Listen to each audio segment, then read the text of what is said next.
Hello everyone. तो ये एक और क्वेश्चन है हमारा जो कि केसीएल पे बेस्ड है।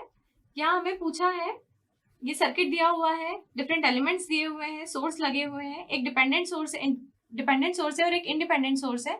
ये जो डिपेंडेंट सोर्स है इसका जो वैल्यू है वो किस पे डिपेंड करता है? R3 से फ्लो होने वाले करंट पे डिपेंड करता है। तो यहाँ हमें Ix पूछा है और I1 का वैल्यू पूछा है। सर्किट को देख के हम ये बोल सकते हैं कि I1 बराबर क्या होगा? I1 is equal to 6 ampere minus Ix। यहां से फ्लो होने वाला करंट कितना होगा? 6 एम्पियर्स माइनस Ix।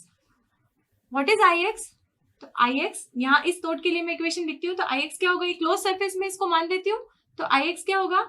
Ix इस नोड के लिए इक्वेशन लिखूं तो Ix minus 6 minus plus 1.5 plus 1.5 Ix should equal to 0। Algebraic sum इनका 0 होना चाहिए। अभी मैंने इस केस में कंसीडर किया है कि आउटगोइंग करंट्स हमारे जो है वो पॉजिटिव रहेंगे, तो Ix minus 6 plus 1.5 plus 1.5 Ix should equal to 0। तो यहाँ 2.5 Ix is equal to 6 minus 1.5, यहाँ Ix is equal to 1.5 amperes निकल के आ जाता है। और I1 का वैल्यू क्या था? हमने पहले ही देख लिया था। I1 is equal to 6 minus Ix which is equal to 6 minus 1.8 which is equal to 4.2 amperes।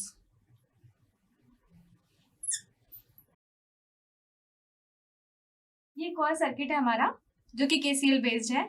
इसमें हमको I10 10 ओम से फ्लो होने वाला करंट, 5 ओम से फ्लो होने वाला करंट एंड 2 ओम से फ्लो होने वाला करंट फाइंड आउट करना है। ये जो करंट मार्क्ड है इनको, जब भी इस टाइप की कोई प्रॉब्लम आती है तो हमें इस सर्किट को पहले सिंप्लीफाई करना होगा, क्योंकि ऐसे तो हमें देख के समझ में आ नहीं रहा है कि हम करंट कैसे फाइंड आउट करेंगे। तो हमने इसलिए मार्क कर लिया नोड ए, नोड बी। अब यहाँ ये नोड अगर बी है दैट मीन्स यहाँ भी ये नोड बी ही होगा, ये भी नोड बी ही होगा। यहाँ ये ऐसा है, इसका मतलब ये नोड ए होगा, ये भी नोड ए होगा। तो हम इस सर्किट को सिंप्लीफाई कर सकते हैं, सिंपल वे में ड्रॉ कर सकते हैं। वो कैसे होगा?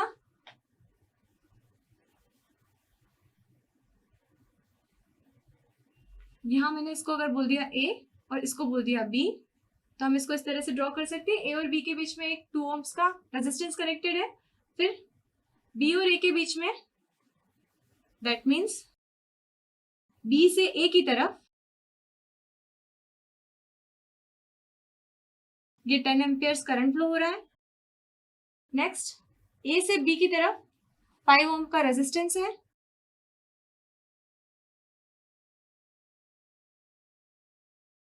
नेक्स्ट बी से ए की तरफ या ए से बी तक फ्लो होने वाला करंट कौन सा है? 2 एम्पियर। तो ए से बी की तरफ फ्लो होने वाला करंट 2 एम्पियर्स है। साथ में ए से बी के बीच में एक 10 ओम का रेजिस्टेंस कनेक्टेड है।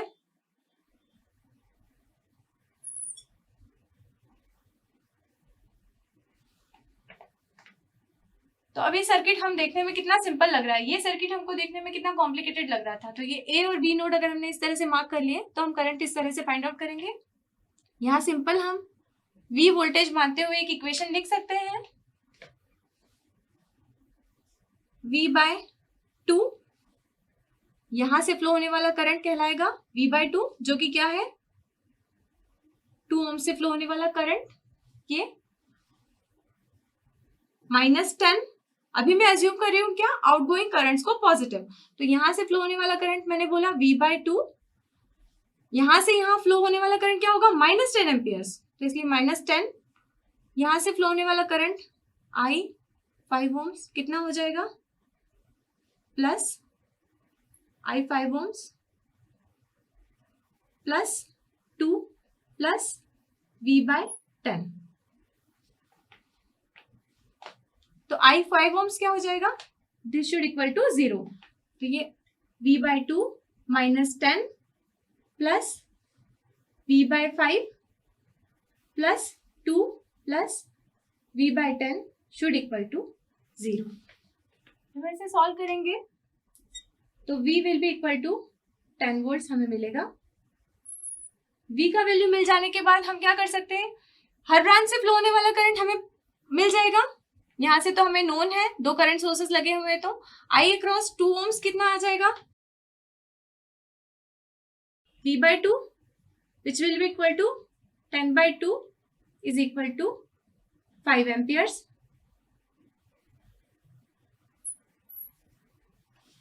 दूसरा कौन सा है, 5 ओम से फ्लो होने वाला current, V/5 10/5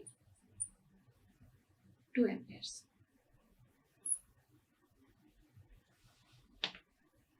Similarly, current through 10 ohm resistance will be equal to V/10 which will be equal to 10/10 equal to 1 amperes.